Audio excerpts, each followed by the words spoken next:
నమస్తే అందరికి. ఎట్లున్నారందరూ? I hope మీరందరూ మంచిగా ఉన్నారనుకుంటున్నాను. నేను గూడా చాలా చాలా బాగున్నాను. Welcome back to my YouTube channel. ఈ అందమైన మొహాన్ని మీరు మొదటిసారి చూస్తున్నట్లయితే hi, I am Vaishnavi and this is my YouTube channel the finger with చిపెల్లా. గైస్ ఇట్స్ బీన్ వైల్ అంటే వైల్ అసలు చాలా రోజులయింది నేనిలా వచ్చి మాట్లాడక. And I had my own reasons. Life was not that good or great lately. So అందుకే you know ఒకసారి వచ్చి కూర్చుని I just wanted to share what is actually happening in my life to you. ఎందుకు ఈ బ్రేక్ వచ్చింది, ఎందుకు ఈ gap వచ్చింది, అసలు నేను యూట్యూబ్ కోసం 1% ఎఫర్ట్ కూడా చూపించలేదు. సో ఐ డోంట్ నో, నాకు అంత సబ్స్క్రైబర్స్ లేకపోయినా I felt like I wanted to share this thing with you all. అసలు నేను ఎందుకు ఇంత గ్యాప్ తీసుకున్నా, ఇంత బ్రేక్ తీసుకున్నా, ఆల్ ఆఫ్ ద సడన్ అప్పుడు కూడా అలా అలా పోస్ట్ చేసేదాన్ని, ఆల్ ఆఫ్ ద సడన్ ఎందుకు ఆపేశాను అన్న దాని గురించి I truly wanted to share it with you. నా హార్ట్ఫుల్గా అసలు ఏమైంది, ఏం గో త్రూ అవుతున్నాను, అసలు past few months what all happened in my life అన్న దాని గురించి నేను మీతో షేర్ చేసుకుందాం అనుకుంటున్నాను. Basically if you know me, I come from a very lower middle class family. నాకు మా అక్కకి జాబ్ రాకుండా ముందు ఇట్ ఈస్ అ వెరీ చాలా స్ట్రగ్లింగ్ అనమాట. అంటే మా ఫీజెస్ కట్టడానికి, మేము నెలంతా తినడానికి, ఆర్ఎల్స్ బేసిక్ ఎనీథింగ్కి కూడా మా పేరెంట్స్ అనేది చాలా కష్టపడుతూ ఉండే. అండ్ ఓవర్ 5 to 6 years నుంచి మా అక్క జాబ్ స్టార్ట్ చేసినప్పటి నుంచి కొంచెం we had that a bit of luxury అని చెప్పను, వీ హ్యాడ్ దట్ స్పేస్. అంటే నాకు నచ్చినట్టు ఆర్ఎల్స్ మా అక్కకి నచ్చినట్టు కొనుక్కోవడం కానీ, ఏదైనా చేయడం కానీ, వీ హ్యాడ్ దట్ ఆ స్పేస్ కానీ ఆ ఇది ఉందన్నమాట. అండ్ ఆఫ్టర్ దట్ నేను జాబ్ చేయడం స్టార్ట్ చేశాను. అండ్ నేను 2022లో జాబ్ స్టార్ట్ చేసిన. జాబ్ వచ్చినప్పటి నుంచి we always wanted to take our own house. So అప్పటి వరకు మాకు ఓన్ హౌస్ అనేది లేదు. మీరు నమ్ముతారో నమ్మరో, లిటరలీ నాకు మా అక్కకి ఒక బెడ్ కూడా లేదు. మేము నేల మీద పడుకునే వాళ్ళము టిల్ మై 20 years. సో 2022లో నాకు జాబ్ వచ్చింది. అదే ఇయర్లో జాబ్ వచ్చిన నెక్స్ట్ మంత్లోనే మేము ఈ ఇల్లు తీసుకున్నాము. Whatever you are seeing this is అట్లా ఓన్ హౌస్ అలా తీసుకున్నాం అనమాట. And we were very happy. నాకు మా అక్కకి జాబ్ వచ్చిన తర్వాత లోవర్ మిడిల్ క్లాస్ ఫ్యామిలీ నుంచి కొద్దిగా మిడిల్ క్లాస్ ఫ్యామిలీకి వెళ్ళాం. సో బేసిక్గా వాట్ యాక్చువల్లీ ఈజ్ అంటే, మా డాడీ హెల్త్ అనేది ఎప్పుడు ఫ్లక్చువేట్ అవుతూ ఉంటుంది సిన్స్ మై చైల్డ్హుడ్. తనకి ఆర్థరైటీస్ ఉన్నాయన్నమాట. సో అది it is not curable arthritis. ఒకవేళ మీకు తెలిస్తే డిసీజ్ ఉంది అని అనుకుంటే, it is not at all any disease, but it is something like sugar, thyroid అలానే. అది వచ్చింది అని అంటే నేను పోయినట్టు కంప్లీట్గా సాల్వ్ అయిపోయినట్టు, ఇది అయిపోయినట్టు నేను ఎక్కడా వినలేదు. సో ఇట్లా అంటే ఈ సఫర్ అవుతున్న పర్సన్ని మన ఇంట్లో మనం చూస్తే, బీయింగ్ అవర్ స్ట్రాంగ్ పిల్లర్స్ అనో, మేము పెద్ద హెడ్ ఆఫ్ ద ఫ్యామిలీ ఇలా యునో డిగ్రేడ్ అయిపోవడము, హెల్త్ అనేది చాలా తగ్గిపోవడము చూస్తూ ఉంటే యూ మెంటలీ గెట్ డిస్టర్బ్. చాలా అంటే చాలా డిస్టర్బ్ అవుతూ ఉంటావు. అప్పటి వరకు మరీ మేజర్గా అంత లేదు, బట్ సిన్స్ ఫ్యూ ఇయర్స్ నుంచి మరీ వర్స్ట్ స్టేజ్కి వచ్చేసింది అనమాట. సో మై ఫాదర్ హ్యాస్ నీ అంటే ఆర్థరైటీస్ మొత్తం. అండ్ నీ అనేది చాలా ఇదిగా, నీ మధ్యన గుజ్జు ఉంటుంది కదా, అది తగ్గిపోయిందనమాట. సో బేసికలీ చాలా ఫ్యూ ఇయర్స్ బ్యాక్ నుంచి తను ఆపరేషన్ చేయించుకోవాలి. But middle class mentality. ఇప్పుడు నేను వెళ్తే డబ్బులు ఖర్చు అవుతాయి, అవి ఇవి అని చెప్పి లాగదీస్తూ ఉన్నారు. అది మరీ గలీ సిచ్యువేషన్కి వచ్చేసింది. సో ఇంకా ఇప్పుడు ఇది చేయించకపోతే ఇంకా వర్స్ట్ అంటే ఇంకా నడవలేరు, ఆర్ఎల్స్ విరిగిపోతుంది అన్న స్టేజ్లో వచ్చింది. అండ్ చేసుకోవాల్సి వచ్చింది. జూలై నుంచి మేము అనుకున్నాం అనమాట, ఇయర్ జూలై నుంచి చేయించుకుందాము, ఆపరేషన్ గోత్రు అవుదామని. ఫస్ట్లీ ఎవరు సూపర్ స్కేట్, నాకెవరు తెలిసిన వాళ్ళు లేరు, ఆర్ఎల్స్ నేను చూసిన వాళ్ళు లేదు. అండ్ మా డాడీ హెల్త్ గురించి నాకు తెలుసు. అంటే ఇట్లా ఆయనకి కొంచెం ఇమ్యూనిటీ తక్కువ, అండ్ ఆల్సో ఆయన ఏజ్ కూడా ఎక్కువ కాబట్టి he cannot take that resistance power, ఆర్ఎల్స్ ఎవ్రీథింగ్ ఈజ్ వెరీ లో. నాకు చాలా భయంగా ఉండే. ఓవర్ 2 years ఇన్ని చూసి మనిషి అనేవాడు ఇంకా చాలా షింక్ అయిపోయిండు, కానీ there is no better day, there is no better health. ఇన్నేళ్ళగా చూసి ఒకరోజు మంచుకుంది అని అంటే నెక్స్ట్ వారం పడిపోతారు. This is what the life that we go through as a family. So ఇంకా ఇది అనేసరికి నాకు నిజంగా చాలా భయం అయింది. But still my father wanted to do it. Being a family మేము సపోర్ట్ చేసాము, ఇన్సూరెన్స్ కనుక్కున్నాము, అండ్ హాస్పిటల్కి వెళ్ళాము, తిరిగాము, చేసాము, ఇవన్నీ చేసాము. అండ్ ఫైనల్లీ అవన్నీ మాట్లాడుకున్న తర్వాత ఆగస్ట్ మంత్‌లో డాడీది ఆపరేషన్ అయిందనమాట. Knee surgery. And trust me guys, this is a very big surgery. అక్కడున్న సర్జన్ ఏమన్నారు అనంటే, నేను చేసిన వాటిల్లో ఇది కొంచెం complicated and big surgery. It was like 1 ½ hour, 2 అవర్సో ఉండే అనమాట సర్జరీ అవ్వడానికి. అండ్ నేను చెప్తున్నా కదా, 10 ఇయర్స్‌గా మేము పడి ఇది ఫస్ట్ ఆపరేషన్ కాదు మా డాడీది. సిన్స్ ఇయర్స్ నుంచి ఇలానే ఆపరేషన్స్ అవుతూ ఉండే అనమాట. నా 10థ్ క్లాస్‌లో ఉన్నప్పుడు ఫస్ట్ పడ్డారు. అది మేజర్ ఆపరేషన్. ఆ తర్వాత నుంచి పడ్డం, లేవడం, ఇలా షోల్డర్ ఎగరడము ఇవన్నీ అవుతూ ఉన్నాయి. ఎంతైనా ఆ గుబులు, ఆ దడ అనేది త్రూ ద ఇయర్స్ అది ఉంటూనే ఉంది. అండ్ మేము ధైర్యంగా ఉన్నాం, చేసుకున్నాం, ఇవన్నీ అయ్యింది. ఇంకా మా దరిద్రం అనుకోవాలో ఏమో నాకు తెలియదు కానీ ఇన్సూరెన్స్ కూడా కొంచెమే క్లెయిమ్ అయ్యింది. నేను వెళ్ళాను, అన్నీ కనుక్కున్నాను, కరెక్ట్‌గానే ఉందా లేదా అనేది కూడా కనుక్కున్నాను. బట్ మొత్తం అవ్వలేదనమాట. అండ్ మేము ఎమోషనల్‌గా డ్రైన్ అవుతున్నాం, మెంటల్‌గా డ్రైన్ అవుతున్నాం అనంటే ఇప్పుడు ఫినాన్షియల్‌గా కూడా వచ్చింది. సో, నేను మా అక్క ఇప్పుడు my father and my sister అది పిల్లర్స్ అనమాట. Strong pillars. సో, అంటే మా డ్యాడీది లేకపోయినా నేను, అక్క మేనేజ్ చేయగలము. But it will be a difficulty. అంటే నాకు గూడా అనిపిస్తుంది, నాకు, అక్కకి మా ఖర్చులుంటాయి, మా ఈఎంఐస్ ఉంటాయి, ఇవన్నీ ఉంటాయి కదా! సో, మనీ పరంగా ఎంతైనా చాలా డిఫికల్టీగానే ఉంటుంది. మన ఖర్చులు కూడా పెరుగుతూ ఉంటాయి. మన మెయింటెనెన్స్ కూడా పెరుగుతూ ఉంటుంది.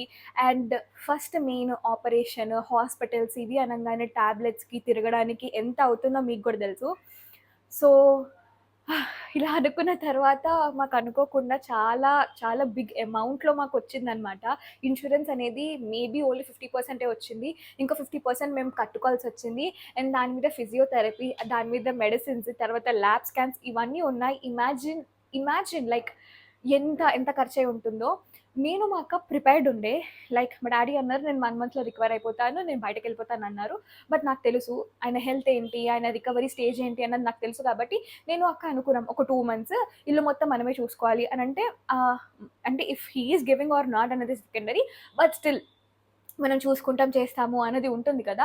సో, మేమలా అనుకున్నాము. బట్ ఆన్ ద స్పాట్ కట్టాలి అనేసరికి లిటరల్లీ లైక్ మెంటల్‌గా ఇవంతా అనే బదులు చాలా అంటే ఒకటేసారి కట్టాలంటే ఇప్పుడు నా దగ్గర లక్షలొస్తున్నాయి. నా దగ్గర సేవింగ్స్ ఎన్నున్నాయంటే నేను భయపడను. నేను ఇప్పుడిప్పుడే ఈ మధ్యనే నాకు గూడా సిన్స్ ఫ్యూ మంత్స్ బ్యాక్ నుంచే నా ఈఎంఐస్ అన్నీ అయ్యాయి. అండ్ నేను మంత్‌కి ఇంత అమౌంట్ అండ్ నేను ఇట్లా ఇన్‌స్టా ఇవన్నీ చేస్తున్నా కాబట్టి అక్కడో ఇక్కడో 2000, 3000 వస్తున్నాయి. సేవ్ చేసుకోగలుగుతున్నా. ఒక బల్క్ అమౌంట్‌లో చేసుకోగలుగుతున్నా అని నాకు గూడా అనిపిస్తుంది. బట్ ఆబ్వియస్లీ అవసరం, ఐఎమ్ నాట్ బ్లేమింగ్. నేను పెట్టాను, చేశాను అని కూడా అంటలేను. ఓకే. అవసరమయింది, నేను నా పేరెంట్స్‌కి పెట్టుకుంటున్నా కదా అని ఇచ్చాను. సో, ఓవర్ ఆల్ దిస్ ఎలా అనంటే డబ్బులు ఇవన్నీ పక్కకు పెడితే ఎమోషనల్‌గా, మెంటల్‌గా ఎంత డ్రైన్ అయిపోయాం తెలుసా మేము. మా డ్యాడీది ఆపరేషన్ ఫుల్ సక్సెస్‌ఫుల్ అయింది. ఆయన అసలు ఎంత మంచిగా అంటే యాక్చువల్లీ మా డ్యాడీది నీ ఇలా కర్వ్ తిరిగిపోయిందనమాట, ఇట్లా దాన్ని ఇలా స్ట్రెయిట్ చేశారు. సో, అంత మంచిగా మంచి డాక్టర్, మంచి ఆపరేషన్ అయింది. సక్సెస్ 100కి 200% సక్సెస్ అయింది. And he was able to walk on the third day కూడా. ఇంటికొచ్చాము. సరే, ఇంత అమౌంట్ కట్టాము. ఇంత పోయింది. మనిషి రికవర్ అయ్యాడు కదా! మనిషి ఆపరేషన్ కరెక్ట్‌గా అయింది కదా! ఆయన ఏదైతే అనుకున్నాడో చేశాడు కదా! అని చెప్పి మేము అనుకున్నామా, ఆ తర్వాత ఇంటికొచ్చేసరికి ఆయన హెల్త్, ఆయన డైజెస్టివ్ సిస్టమ్, ఆయన హెల్త్ ఏదైతే ఉందో అపార్ట్ ఫ్రమ్ థాట్‌ని మొత్తం కొలాప్స్ అయిపోయింది. అండ్ చెప్పండి, అసలు అలా మనిషి అంత ఖర్చు పెట్టుకొని, అంత వెళ్ళి చేసి, ఇంత పెద్ద ఆపరేషన్ పెట్టుకొని సక్సెస్ అయ్యి ఇంటికొచ్చిన తర్వాత మనిషి లైక్ లిటరల్లీ 1 ½ మంత్ వరకు మా డ్యాడీ లేచి కూర్చోలేకపోయారు తెలుసా? Like he was not able to even sit and eat for himself. లిక్విడ్సే తీసుకుంటూ ఉండే. పెరుగన్నం, జావా ఇవే తీసుకుంటూ ఉండే తెలుసా? I don't know why. అదే చెప్తున్నా. ఏజ్, ఇమ్యూనిటీ పవర్ లేదు, రెసిస్టెన్స్ పవర్ లేదు. చాలా పెద్ద ఆపరేషన్ ఇది. అండ్ హి హాడ్ బ్లడ్ కూడా తక్కువగా ఉండే అనమాట. అండ్ కళ్ళు తిరిగి కింద పడిపోయారు. అండ్ ఇమాజిన్ ఇవన్నీ గో త్రూ అవుతూ మేము రిలేటివ్స్ ఒక రకంగా మనని అంటారు. యూ నో ఎవరొచ్చి మనకి నిలబడడం చేయరు. నేను కూడా ఐ కెనాట్ గివ్ 100%. నేను ఇవ్వలేకపోతున్నా అన్న గిల్ట్ నాకుంది. అండ్ ఇచ్చినా కూడా ఇట్స్ వెరీ హార్డ్. నువ్వు ఒక పర్సన్, ఒక పేషెంట్ ఇంట్లో ఉన్నాడు అనంటే it's very hard to get that అంటే పాజిటివ్‌నెస్ కానీ, ఏం కాదులే అని ఉండాలన్నా కానీ, లిటరల్లీ చెప్తున్నా కదా! మా మమ్మీ ఎంత చేసిందో తెలుసా? ఎంత అంటే అంత చేసింది. లైక్ ఇప్పుడు నేనెళ్ళి మా డ్యాడీ వాష్‌రూమ్‌కి దానికి హెల్ప్ చేయలేను కదా! మా మమ్మీయే చేసేది. She used to come and cry. తను గూడా అంటే ఎన్ని రోజులని ఇలా ఉంటాము. 1 ½ మంత్ వరకు ఇన్ని డబ్బులేసుకొని చేస్తే, ఆయన రికవర్ అవ్వలేకపోతున్నాడు. ఆయన బాధపడిపోతున్నాడు. నేనెందుకు ఆపరేషన్ చేయించుకున్నాను అంటున్నారు. And there are other family issues that I cannot say it out loud. So, ఇవన్నీ గో త్రూ అయ్యేసరికి everyone are mentally drained. Everyone are mentally drained. నేను చెప్తున్నా కదా, ఇట్లాంటి పాయింట్ ఆఫ్ టైంలో కూడా రిలేటివ్స్ కూడా మనకి హెల్ప్ చేయరబ్బా. I'm telling you this. అస్సలంటే అసలు హెల్ప్ చేయరు. వాళ్ళు కూడా టాంటింగ్‌గా నాకేదో ఇది చెప్పలేదు, నాకు కిరీటం పెట్టలేదు, నాకు ఇలా చూడలేదు, ఇలా చూడలేదు అని అంటారు. నేను అది బాదర్ అవ్వను. For me what is bothering is ఇలా ఒక పర్సన్ కొంచెము డ్రెయిన్ అయిపోతూ, అంటే హెల్త్ అనేది ఇలా అయిపోతూ ఉన్నారు అంటే నాకు కూడా పాజిటివ్‌గా ఉండడం రాదు. I cannot do it. నేనేమైనా కరెక్ట్‌గా ఉన్నాను, నా మెంటల్ హెల్త్ అయినా కరెక్ట్‌గా ఉంది అని అంటే అదొక సెకండ్ స్టోరీ. కానీ I am also not doing okay. ఇవన్నీ అవుతున్న బట్టి ఐ వాస్ గోయింగ్ త్రూ మెంటల్‌గా డిప్రెస్డ్ ఫీల్ అయ్యాను. అండ్ ఐ వాస్ నాట్ అంటే రాదది. అండ్ ఇది ఫస్ట్ టైం కాదు. మేము ఓవర్ ద ఇయర్స్ 10 ఇయర్స్ చూసాం. లిటరల్లీ 10 ఇయర్స్ తెలుసా? 14 ఇయర్స్ ఉన్నప్పుడు మా డ్యాడీ హెల్త్ ఇష్యూ స్టార్ట్ అయింది. And now I am 24 years now. 10 ఇయర్స్‌గా ఎంత worst of the worst situations చూసామో ఫ్యామిలీగా మాకు తెలుసు. మా నలుగురికి తెలుసు. అంటే ఇట్ ఈస్ వెరీ డ్రైనింగ్ అబ్బా. It is very much draining. And ఇంకా ఏజ్ వచ్చేసరికి ఇంకా హెల్త్ అనేది డీగ్రేడ్ అవుతూనే ఉంటుంది. And I really don't know. I last hope. నా మీద నాకే అసలు నాకేమి అర్థమయ్యేది కాదు. సో అంటే టైం తీసుకుని దీని మీద కేటాయించడానికి కూడా నాకు అసలు టైం ఉండేదే కాదు. ఎందుకనంటే ఇన్సూరెన్స్ అని, రిపోర్ట్స్ అని, అవని ఇవని తిరగడమే సరిపోయింది తెలుసా. వాళ్ళకి కాల్ చేసి వీళ్ళకి కాల్ చేసి ట్రస్ట్ మీ 3-4 డేస్ వర్ హెల్. నరకం అనిపించింది నాకు మా అక్కకైతే. ఇలా ఒకటేసారి ఇంత అమౌంట్ కట్టాలి అని అంటే మా దగ్గర ఉన్నాయంటే మేము కడతాం. బట్ మేము ఇప్పుడిప్పుడే సేవ్ చేసుకుంటున్నాం అంత కష్టపడి. అంటే సంవత్సరం అంతా కష్టపడితే ఇంత సేవ్ చేయగలుగుతాం. ఆ అమౌంట్ ఒకటేసారి కట్టేయాలంటే ఎట్లా అనిపిస్తుంది. So it's okay. బట్ నాకు మా అక్క మేము ఏడ్చేసినాం తెలుసా. ఆ బిల్ కట్టాలి అన్న రోజు మా అక్క ఏడ్చింది. నేను తర్వాత ఇన్సూరెన్స్ ఆఫీస్కి వెళ్ళి ఏంటి ఎందుకు రావట్లేదు, 50% ఎందుకు వస్తుంది అని నేను వెళ్ళి మాట్లాడాను. లేదు, these are the terms and these are the clause అని వాళ్ళైతే చెప్పారు. అలా చెప్పంగానే మళ్ళీ నాకు ఏడుపు వచ్చేసింది. So and also this is life, ఇలానే ఉంటుంది అన్నా కూడా నాకు ఎలా అనిపిస్తుందంటే సిన్స్ 10 ఇయర్స్‌గా నేను పడుతూనే ఉన్నాను. నేను సిన్స్ 10 ఇయర్స్‌గా చూస్తూనే ఉన్నాను. ఇంకెప్పుడు ఫుల్ స్టాపో, కామానో ఇంకెప్పుడొస్తుంది? నాకు పడి స్ట్రాంగ్‌గా ఉండి ఐ యామ్ డన్. నాకు ఉండాలని లేదు ఇట్లా స్ట్రాంగ్‌గా. I don't want to be like this strong. నాకు గూడా ఒకళ్ళ మీద డిపెండ్ అవ్వాలని ఉంది. ఒకళ్ళ మీద లీన్ అవ్వాలని ఉంది. ఐ ఆల్సో వాంట్ టు నా కోసం చేసేవాళ్ళు ఎవరైనా కావాలని ఉంది. ఎదురెళ్ళి నేను చేయడమే ఉంటుంది కానీ నాకు ఒకళ్ళు ఉన్నారు అన్నదానికి గూడా లేదు. అండ్ ఫ్రెండ్స్ కూడా I don't no. I really don't know. ఏంటో ఇది నాకు తెలియదు కానీ దట్ కైండ్ ఆఫ్ అ పర్సనా నేను అన్నది కూడా నాకు తెలియదు. అంటే నేను అలా ఓపెన్‌గా వెళ్ళి అడగాలన్నా కూడా ఐ హెసిటేట్. వెళ్తా అడుగుతా, అది ప్రాబ్లమ్ కాదు. కానీ మరీ దీనస్థితి, నేనింక చెయ్యలేను, నా వల్ల అవ్వదు అన్నప్పుడే వెళ్తా. అప్పటి వరకు ఎవరైనా అంతే కదా! ఎవరిని చాచి అడగాలనిపియదు. హెల్ప్ ఇప్పుడు నాకేదైనా ఇది కావాలంటే చూడొచ్చు. బట్ నేను బానే ఉన్నా కదా చూడ్డానికి. So this is what actually happening in my life. నేను చాలా సంక్షిప్తంగా చిన్నగా చెప్పాను.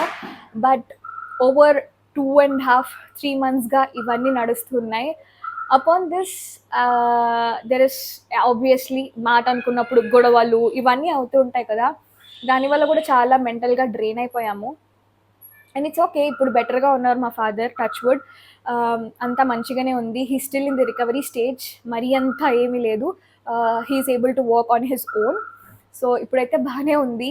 అండ్ ఐ జస్ట్ ఇంకా నేను ఇన్‌స్టాగ్రామ్ మీద అయితే ఎలా అయితే కాన్సంట్రేట్ చేసి ఇలా అవుతున్నా కూడా I try to be consistent. Dussehra content ఇచ్చి ఇవన్నీ ఇచ్చినా అనమాట. సో యాజ్ నేను ఎలా అయితే ఇన్‌స్టాగ్రామ్‌కి ఎలా అయితే ఉన్నానో I also want to be same exactly on this YouTube. At least weekly once ఒక వీడియో అయినా నేను పెడదాం అనుకుంటున్నాను. I want to be consistent and I can do it. I know that. So the only thing that I have to do is be consistent. Weekly once try చేస్తాను పెట్టడానికి. Try కాదు, పక్కాగా పెడతాను. ఐ హోప్ మీకు ఈ video ఒక అంటే అంటే ఫ్రెండ్ టు ఫ్రెండ్, అంటే ఒక person to person, close person to person మాట్లాడినట్టు అనిపించింది. నా ఫీలింగ్స్ షేర్ చేసుకున్నా అనిపించింది అని అనుకుంటున్నాను. అండ్ ట్రస్ట్ మీ గైస్, అంటే నాకు అర్థమైంది ఏంటి అని అంటే లైఫ్ అనగానే ఐ డోంట్ నో నా ఫ్యూచర్ ఎట్లుంటుందో నాకు తెలియదు. కానీ నేను ఇప్పటివరకు అయితే ఐ డిడ్ నాట్ ఫీల్ ఒక పర్సన్ ఉన్నారు, ఒకళ్ళ మీద లీన్ అవ్వచ్చు, ఒకళ్ళ మీద కంఫర్టబుల్గా ఉండొచ్చు. లైక్ అది ఒక ఫాదర్ కానీ, బ్రదర్ కానీ, or else any other figure. నాకు అలా లేరు. So it's very hard. It's very hard. అలా ఉన్నప్పుడు ఫ్యామిలీ రెస్పాన్సిబిలిటీస్, ఫినాన్షియల్ రెస్పాన్సిబిలిటీస్ ఇవన్నీ వచ్చేసరికి it's very hard to be like this, to be strong. నువ్వు ఎలా ఉన్నా ఏది ఉన్నా you have to be there, you have to deliver all the things at the point of time అని అంటే it's hard to deal with. But I know I'm strong. ఇంకా ఇంతకు మించి నేనేమో అనుకోలేను. I don't want to be strong అడుగునా, but still I have to be strong. ఇప్పుడున్న సిచ్యువేషన్స్కి ఐ కాంట్ డూ ఎనీథింగ్. అలానే నాకు ఒక బాయ్ ఫ్రెండ్ ఎవరైనా ఉన్నా నాకు వేరేలాగా ఉంటుంది. ఐ కెన్ లిటరలీ గో తన దగ్గర అన్నీ చెప్పుకోవచ్చు, చేయొచ్చు. నాకు అలా కూడా ఎవరు లేరు కాబట్టి it is simply draining, it is simply exhausting, and I am better now. My mental health is much better. నేను అయిపోయిన దాని గురించి or else okay, I'm not able to provide that much, but still I want to. That's it for this video. I hope మీకు మంచిగా అనిపించింది అనుకుంటున్నాను. And as I have set next week నుంచి weekly 1 video అనేది అయితే పక్కాగా వస్తుంది. I don't no, light పోతుంది, మస్తు బ్లర్ అయిపోతుంది. సో ఐ హోప్ నేను సోది చెప్పినట్టు అనిపిస్తలేదు అని నేను అనుకుంటున్నాను. ఐ నో చాలామందికి కూడా లైఫ్లో అప్ అండ్ డౌన్స్ అవుతూ ఉంటాయి. Maybe this is my down time, I'm waiting for my up time, I don't no. So that's it for this video guys. మనం మళ్ళీ మన నెక్స్ట్ వీడియోలో కలుసుకుందాము. ఈసారి మాత్రం ఐఎమ్ గోయింగ్ టు అంటే చాలా డిఫరెంట్గా, చాలా యూనిక్గా అన్ని డిఫరెంట్గా ట్రై చేద్దాం అనుకుంటున్నాను. కన్సిస్టెంట్గా ఉందాం అనుకుంటున్నాను. I want to be hard working, dedicating and కన్సిస్టెంట్గా ఉందాం అనుకుంటున్నాను. ఇలాంటి మరెన్నో వీడియోస్ కోసం నా పేజ్ అంటున్నా ఏంటి, నా ఛానల్ని సబ్స్క్రైబ్ చేసుకోండి, లైక్ చేయండి, షేర్ చేయండి.